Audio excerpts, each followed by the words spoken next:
Saudara-saudara,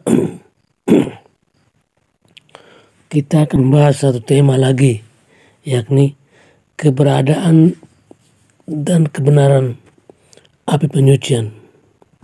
Wawancara dengan Maria Sima. Maria Sima, dapatkah Anda menceritakan bagaimana Anda dikunjungi oleh satu jiwa dari api penyucian untuk pertama kalinya? Hal itu terjadi pada tahun 1940. Suatu malam sekitar jam 3 atau 4 pagi, aku mendengar ada seorang mendatang kamar tidurku. Hal ini membuatku terbangun.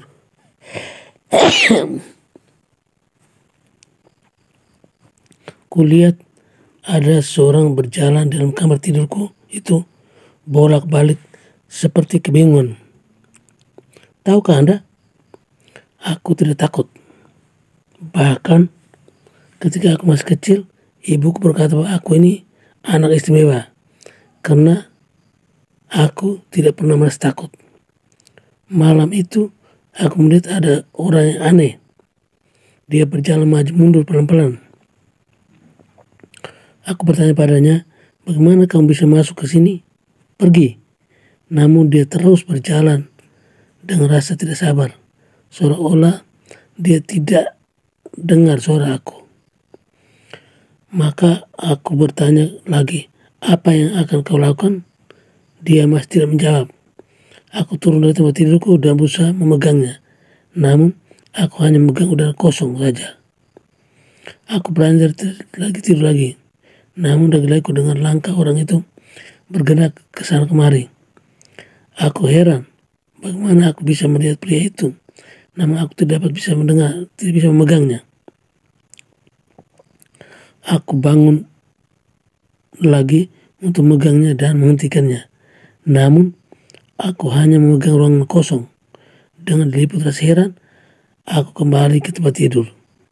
Dia tidak datang lagi, namun sejak itu, aku tak dapat tidur lagi. Hari berikutnya, setelah misa kudus, aku menemui penasihat rohaniku dan menceritakan kepadanya semua yang kualami. Dia mengatakan kepadaku jika hal itu terjadi lagi, aku tidak boleh bertanya siapakah kamu, melainkan harus bertanya apa yang kau inginkan dariku. Malam berikutnya, pria itu kembali lagi, orang yang sama. Aku bertanya, apa yang kau inginkan dariku? Dia mohonku untuk melakukan upacara misa kudus 3 kali untuknya. Maka dia dapat bebas dari api penyucian. Baru aku tahu bahwa dia adalah jiwa dari api penyucian. Penasihat rohaniku juga membenarkan hal ini. Dia juga menasihati aku agar tidak merupakan jiwa-jiwa yang malang itu. Agar aku mau menerima saja permintaan mereka dengan sukarela. Setelah itu, adakah yang datang lagi? Ya, ada. Untuk beberapa waktu, hanya ada 3 atau 4 jiwa saja pada bulan November. Setelah itu, ada lebih banyak lagi. Apa yang diminta jiwa itu dari Anda? Sebagian besar mereka minta lebih banyak misa kudus dilaksanakan, dan jiwa-jiwa itu akan hadir dalam misa kudus itu. Doa rosario serta jalan salib.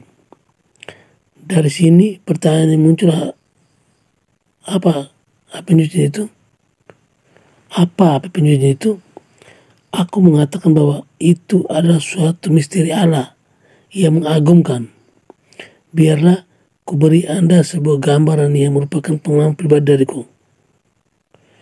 Andaikan suatu saat ada sebuah pintu terbuka dan nampak suatu makhluk indah sekali, amat indah, dengan sebuah kecantikan yang belum pernah ada dalam dunia ini, Anda akan tertegun oleh makhluk cahaya itu serta keindahan ini. Kemudian mereka ini mengatakan bahwa dia sangat mengasihi Anda. Anda tidak pernah bermimpi untuk dikasih seperti itu.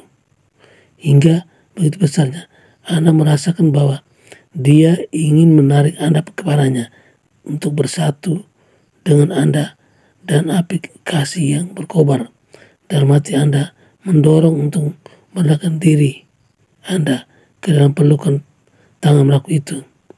Tapi ternyata Anda menyadar bahwa saat itu Anda masih belum mandi, sehingga badan Anda bau, hidung Anda beringus, rambut acak-acakan dan kusut, nampak debu kotor di pakaian Anda, dan sebagai berikut. Maka Anda akan malu sendiri dan keadaan seperti itu. Pertama-tama Anda pergi untuk mandi supaya bersih, langsung kembali, dan kasih yang telah bersemi di hati Anda kembali begitu kuat berkobar, bergelora, hingga penundaan Anda untuk mandi itu seolah-olah beban siksaan dan rasa sakit karena tidak ada sesuatu, meskipun hal itu hanya berlaku untuk beberapa menit saja. Itu merupakan suatu luka, sebuah luka yang sakit di hati Anda, sebanding dengan intensitas dan pernyataan kasih Anda. Maka itulah yang disebut luka kasih. Api penyucian adalah sebuah penundaan yang disebabkan oleh ketidakmurnian Anda. Sebuah penundaan dari pelukan Allah. Sebuah luka kasih yang menimbulkan penderitaan, sebuah penantian, sebuah nostalgia kasih.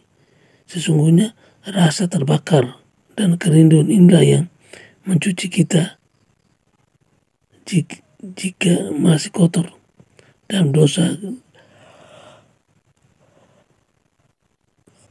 diri kita. Api penyucian tempat kerinduan. Terdapat kasih Allah, kerinduan akan Allah yang telah kita kenal, karena kita telah melihatkan Dia, namun belum dapat kita bersatu dengannya. Lalu aku bertanya untuk menjelaskan sebuah hal yang mendasar. Mari simak, apakah jiwa-jiwa dari penyucian memiliki kebahagiaan dalam harapan di tengah penderitaan mereka? Ya, tak ada jiwa-jiwa dari penyucian yang ingin kembali ke dunia ini. Mereka memiliki pengetahuan yang lebih tinggi dari kita.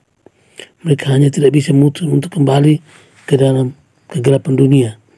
Di sini kita melihat perbedaan penderitaan dia penyucian dan di bumi. Dia penyucian meskipun rasa sakit yang dalam suatu jiwa amat mengerikan, tapi masih ada kepastian untuk hidup selamanya bersama Allah. Ini adalah sebuah kepastian yang tak tergoyahkan. Kebahagiaan lebih besar daripada sakitnya. Tak ada dunia ini yang bisa membuat mereka ingin kembali tinggal di sini, di mana orang tak pernah merasakan kepastian dalam segala hal. Mari simak. Bisakah Anda ceritakan pada kami, apakah Allah yang mengirimkan suatu jiwa ke penyucian atau ke jiwa sendiri yang muncul untuk pergi ke sana? Apakah jiwa itu sendiri yang menginginkan pergi ke penyucian agar dirinya menjadi suci dan murni sebelum ke surga? Jiwa-jiwa dari penyucian benar-benar taat dan kehendak Allah, maka senang dan kebaikan. Mereka merindukan kebaikan kita dan mereka mengasihi Allah dan mereka mengasihi kita juga. Mereka dipersatukan dengan roh Allah, terang dan kemuliaan Allah. Mari simak, pada saat kematian, apakah orang bisa melihat Allah dengan sepenuhnya atau secara samar-samar? Secara samar-samar, namun semuanya sama dalam suatu tindakan kecerahan tertentu, di mana hal ini cukup untuk menimbulkan kerinduan besar dalam dirinya. Sungguhnya hal ini adalah terang yang begitu gemilau jika dibandingkan dengan kegelapan yang ada di dunia ini. Mari simak, bisakah Anda menceritakan apa peranan dari Bunda Maria terhadap jiwa penyucian? Dia sering datang ke sana untuk menghibur mereka dan berkata bahwa telah banyak melakukan kebaikan. Dia menyemangati mereka. Apakah ada hari tertentu di mana Bunda Maria mengentaskan mereka? Lebih dari yang lain. Ada pada hari Natal, pada hari para kudus, Jumat Agung, pesta kenaikan ke surga, serta kenaikan Yesus. Mari simak, mengapa harus masuk ke penyucian? Dosa-dosa apakah yang paling banyak menyebabkan orang masuk ke penyucian? Dosa-dosa melawan kemurahan hati, kasih di sekitarnya, hati yang keras, kejaman, memfitnah dan mengumpat, iri hati, dendam, dan serakah dan lain-lain. Ya, semua itulah perkataan mengumpat serta memfitnah adalah yang paling jelek, ternoda, yang membutuhkan pemuridan panjang. Maria memberi contoh yang sangat menyentuh dirinya. Suatu saat dia diminta tolong menceritakan apakah ada seorang wanita dan pria tersebut berada di penyucian, dan sangat mengejutkan mereka yang bertanya. Ternyata wanita itu telah berada di surga, sedangkan si pria itu berada di penyucian. Padahal kenyataan wanita itu telah mati karena dia melakukan dosa, melakukan tindakan aborsi, sementara si pria sering pergi ke gereja serta menjalani kehidupan yang baik dan berdevosi. Maria mencari informasi lebih jauh lagi dan mengira bahwa yang dia itu salah. Ternyata tidak, dia memang benar. Kedua orang itu mati pada saat yang sama. Namun wanita itu mengalami pertobatan yang benar-benar dan dia sangat rendah hati. Sementara si pria sering mengkritik orang lain. Dia selalu mengeluh dan bicara hal-hal yang jelek tentang orang-orang lain. Inilah sebabnya air penyucian bagi dia begitu lama. Maria Sima menyimpulkan, kita tidak boleh menghakimi penampilan seorang. Dosa lain yang melawan kemurahan hati adalah penolakan kita terhadap beberapa orang tertentu yang tidak kita sukai, penolakan kita untuk berdamai, penolakan kita untuk mengampuni, serta segala sikap kebencian dalam diri kita. Maria Sima juga menggambarkan hal ini dengan contoh lain yang memberi bayangan bagi pemikiran kita. Adalah sebuah kisah tentang seorang wanita yang dia kenal baik. Wanita ini meninggal dan masuk ke penyucian di tempat yang paling mengerikan dari penyucian, dengan penderitaan yang paling mengerikan pula di situ. Ketika dia datang kepada Maria Sima, dia menjelaskan memiliki seorang teman, seorang wanita, dan di antara keduanya terjadi permusuhan besar yang sebenarnya dimulai dari dia sendiri. Dia mempertahankan permusuhan itu selama bertahun-tahun, meskipun sahabatnya telah berkali-kali minta berdamai dengannya, minta rekonsiliasi. Namun setiap kali dia menolaknya. Ketika sedang sakit berat, dia tetap saja menutup pintu hatinya, menolak untuk berdamai yang tawarkan sahabatnya itu. Sehingga saat kematian tiba, aku percaya bahwa contoh ini memiliki arti yang penting yang berkaitan dengan rasa dendam yang dipertahankan. Dan dengan perkataan kita pun bisa juga semakin merusak. Kita tak pernah menekankan dengan cukup betapa kritik atau perkataan pahit bisa membunuh orang, dan juga sebaliknya, betapa sebuah kata juga bisa menyembuhkan. Maria Sima katakan kepada kami, siapakah orang yang berpeluang besar masuk ke surga? Mereka yang memiliki hati yang baik kepada setiap orang, kasih mengatasi banyak dosa. Sarana apakah yang kita gunakan dunia ini untuk menghindari penyucian langsung masuk surga? Kita harus berbuat banyak bagi jiwa-jiwa dan penyucian, karena mereka nanti akan menolong kita. Kita harus rendah hati, karena ini adalah senjata kuat untuk melawan kejahatan, melawan setan. Karena hati mengusir pergi setan. Aku tak bisa menahan untuk tidak bercerita kepada Anda tentang sebuah kesaksian yang bagus dari Pastor Berlioz yang menulis buku tentang jiwa-jiwa penyucian, tentang pertolongan tawakal jiwa-jiwa ini kepada mereka yang telah menolong mereka dengan doa-doa dan korban. Dia bercerita tentang seorang yang khusus berbakti bagi jiwa-jiwa yang malang dari penyucian, dan dia persembahkan hidupnya untuk menolong mereka. Pada saat kematiannya, dia diserang dengan ganas oleh setan yang melihat dia akan lolos dari cengkeramannya. Nampaknya bahwa seluruh penghuni lembah api penyucian bersatu untuk melawan dia, melindunginya dari serangan-serangan yang mematikan. Wanita yang sedang sekarat itu berjuang dengan penuh sengsara untuk beberapa saat ketika tiba-tiba dia melihat ada kerumunan orang-orang tak kenal masuk ke apartemennya, di mana orang-orang tadi dalam keadaan keindahan yang berkemilauan yang membuat setan berlari menjauh, dan orang-orang itu mendekati tempat tidurnya, berbicara kepadanya untuk berinya penghiburan dan dorongan semangat yang sangat menyenangkan. Dengan napas terakhir dan sukacita yang besar dia bertanya, "Siapakah engkau? Mengapa engkau mau berbuat baik terhadapku?" Tamu-tamu bicara itu menjawab, "Kami adalah para penghuni surga. Berkat pertolonganmu telah membawa kami kepada kesucian. Kami datang untuk berterima kasih dan menolongmu untuk melewati batas keabadian dan menyelamatkan engkau dari tempat yang menyedihkan ini, membawamu kebahagiaan di kota suci." Mendengar ucapan itu, sebuah senyuman menyunggi di wajah wanita yang sekarat itu. Mata tertutup dan dia tertidur di dalam damai Allah. Jiwanya dalam keadaan murni, baik dan merpati, dihadirkan di hadapan Allah dari segala Allah.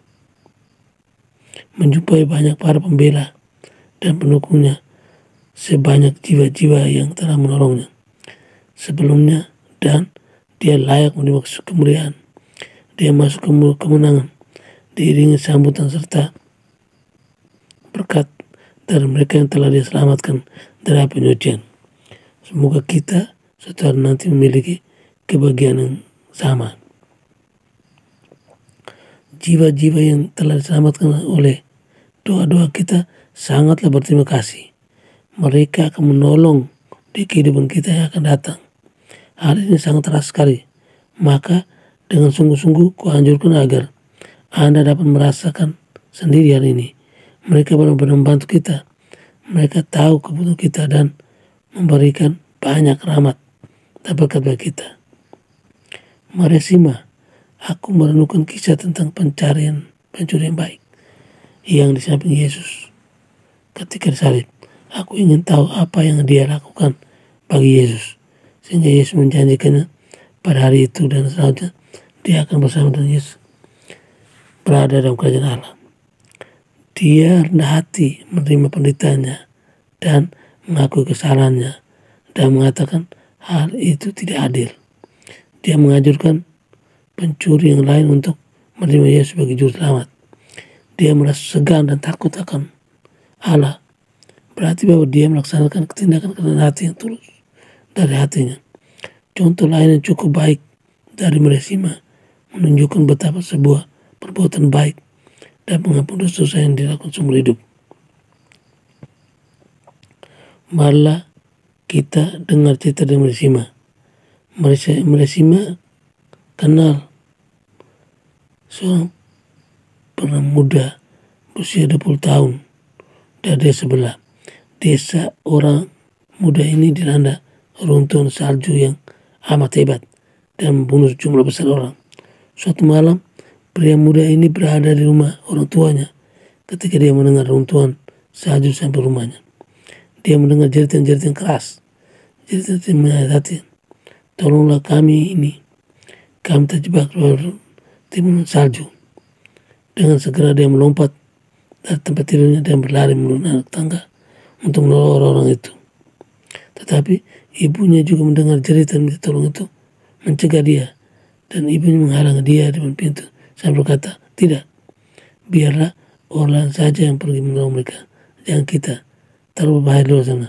Aku tidak ingin ada yang mati lagi." Tapi pria itu karena tersentuh dan belas kasihan oleh jeritan tadi ingin pergi untuk menolong orang-orang itu. Dia mendorong ibunya ke samping dan berkata, "Ibu, biarkan aku pergi menolongnya. Aku tidak tega membiarkan mereka mati seperti itu." Dia bermaksud mau menolong, tapi di tengah jalan dia sendiri tertimpa oleh runtuh salju itu hingga mati. 3 hari setelah kematiannya, pria itu datang menemui aku di malam hari dan berkata, "Mohon lakukanlah 3 kali misa kudus untukku Jika engkau melakukan Misa Kudus, aku dapat lepaskan dari api penyucian. Maria lalu pergi memberitahu keluarganya dan sahabat-sahabatnya, dan mereka heran dan mengetahui bahwa hanya dengan 3 kali Misa Kudus dia bisa dibawa keluar dari penyucian. Sahabat-sahabat berkata, "Oh, aku tidak akan mau menjadi seperti dia pada saat kematian itu. Jika saja kamu mengetahui segala perbuatan buruknya." Tapi orang muda itu menjelaskan padaku, "Kau tahu, aku telah melakukan sebuah tindakan kasih yang tulus dan merelakan nyawaku bagi orang itu.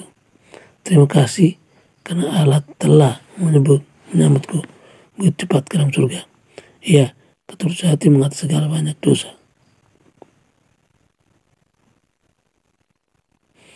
Dengan kasih ini menunjukkan kepada kita bahwa ketulusan hati atau tindakan kasih yang diberikan secara cuma-cuma telah cukup untuk memurnikan orang muda ini dari sebuah kehidupan jelek, dan Allah telah memberikan sebuah kesempatan untuk berbuat kasih yang istimewa ini.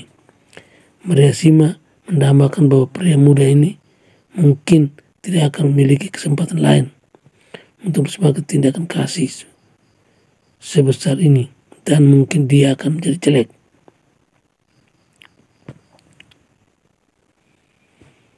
Oke, sekian dan terima kasih.